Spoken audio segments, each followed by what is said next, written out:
In today's lesson, we are going to work with imaginary numbers. First, to understand what imaginary numbers are, let's take a look at perfect squares. We know that 2 times 2 is 4. Also, negative 2 times negative 2, double negatives make it positive 4. We can work backwards and say then that the square root of 4 is 2. Also, the square root of 4 is negative 2. So what happens when I want to know the square root of negative 4? I cannot multiply the same two numbers and come up with a negative on the inside. I can split this into negative 1 times 4. With radicals, you can pull them apart as long as it's multiplication. So this is the square root of negative 1 times the square root of positive 4. Well, I know the square root of positive 4 is 2, and we represent the square root of negative 1 as an imaginary number using the letter I. So the square root of negative 4 becomes 2I. From this point, if you see a negative inside the radical, we'll just instantly pull it out using the imaginary number I. When you do that, what's left on the inside will be the positive square root. So an imaginary number is represented as the letter I.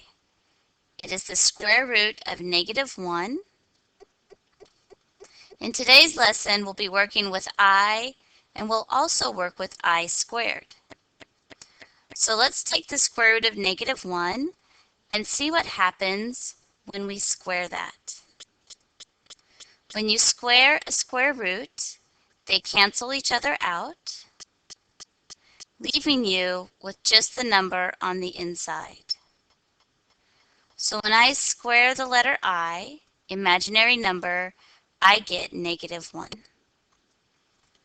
Anytime in this lesson that we see an I, we see a negative radical, we'll replace it with an I. And anytime we see I squared, we'll replace it with negative 1. The standard form of an imaginary complex number is A plus BI. For example, 3 plus 4I. The 4I is the imaginary portion, 3 is a real number, and together they form a complex number. So the standard form means that the imaginary portion is written second. So let's take a look at our first example. They're going to ask us to add or subtract imaginary numbers. And you would do this just as if it was any other variable. We can lose the parentheses. We're not multiplying by anything. They serve no purpose. So it's 5 minus 2I plus 3 plus 3I. And I'm going to combine like terms.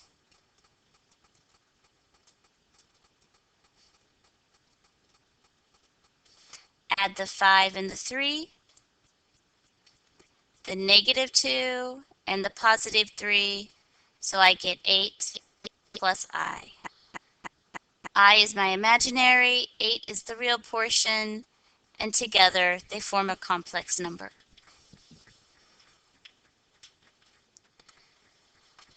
Our next example has a negative. Anytime in the lesson that you find a negative sign, go ahead and put a 1. It will help you to remember that what you need to do first is distribute the negative 1.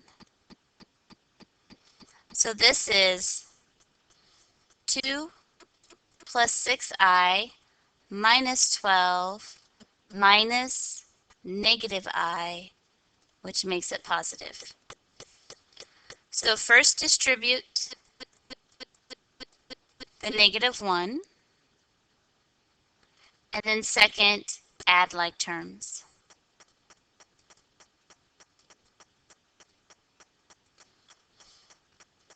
2 minus 12, and 6 plus 1.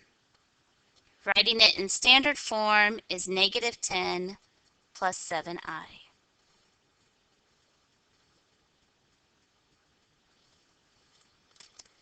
After adding and subtracting, let's do a multiplication. Find the product and write it in standard form.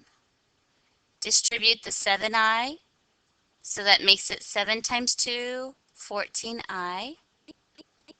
And then the 7 to the negative 9 makes it minus 63i squared. I times I. This is what we talked about at the beginning, where I have an I squared. I can change that to negative 1. So it's really negative 63 times negative 1. And the double negative turns it positive. So writing my answer in standard form will be 63 plus 14i.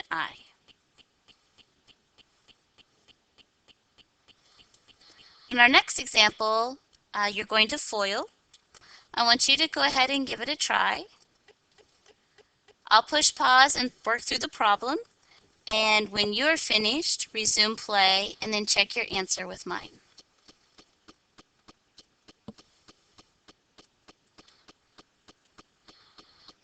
Okay, here was my work.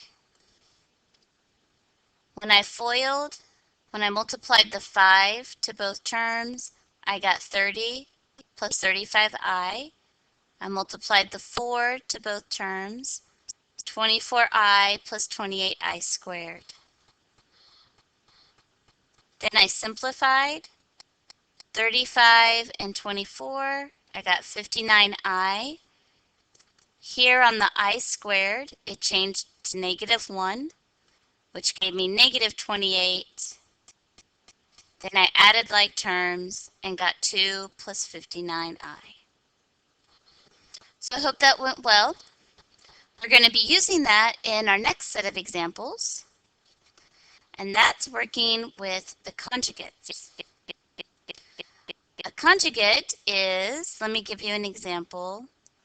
If I had 3 over 4 plus 2i. We don't like to have imaginary numbers in the denominator.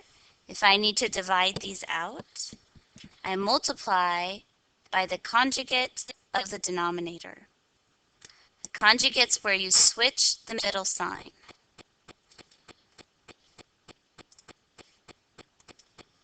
So instead of 4 plus 2i, I switch the middle and I get 4 minus 2i. And whatever you multiply a denominator by, we would also multiply the numerator.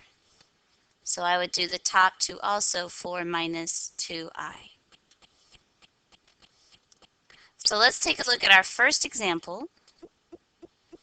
5 plus 4i divided by 4 minus I. We're going to multiply by the conjugate of the denominator. Our conjugate was 4 plus I. Multiply both the numerator and the denominator. So let's start with our numerator. FOIL it out. 5 times 4, which is 20. 5 times I gives me 5i. 4 times 4 will be 16i. And 4i times I, that gives me the I squared we had talked about. I squared changes into negative 1. So that makes it 20 minus the 4, which is 16, and 5 plus 16. So the numerator changes to 16 plus 21i. So again, that I squared changed to negative 1, which made this 20 minus 4. Let's do the same thing for the denominator.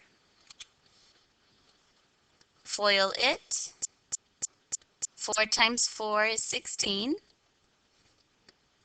This gives me a positive 4i. Doing the inside is negative 4i. And then last, negative I times I is negative I squared. Let's change that to a negative 1. And so you'll have minus and negative, making them both positive. So 16 plus 1. And the middle terms, positive 4i and negative 4i, cancel out. And that is how we get rid of the imaginary number from the denominator.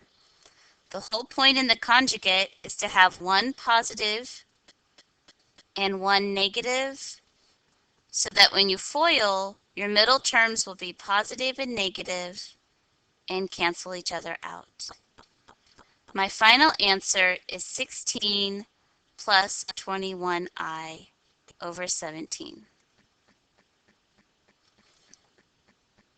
So let's try that one more time. Negative 6i divided by 3 plus 2i.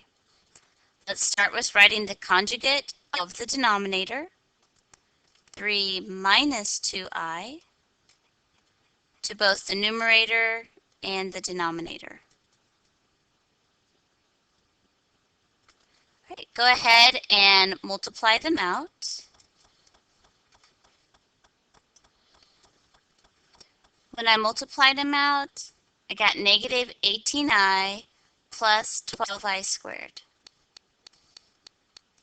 So the negative times negative gave me positive. However, I squared changes to negative 1. So it'll actually be negative 12 minus 18i. In my denominator, because it was a conjugate and I know the middle terms cancel, when I go to FOIL, I just have to worry about the first, 3 times 3, and the last. Positive 2 times negative 2 was negative 4. However, the I squared turns into negative 1, making it positive. 9 plus 4 is 13. You can leave your final answer as negative 12 minus 18i over 13, or you can pull a negative 1 out. Either answer is just fine. Great. If you want more practice, work letter C, push pause while you do your work, and then resume play to check your answer.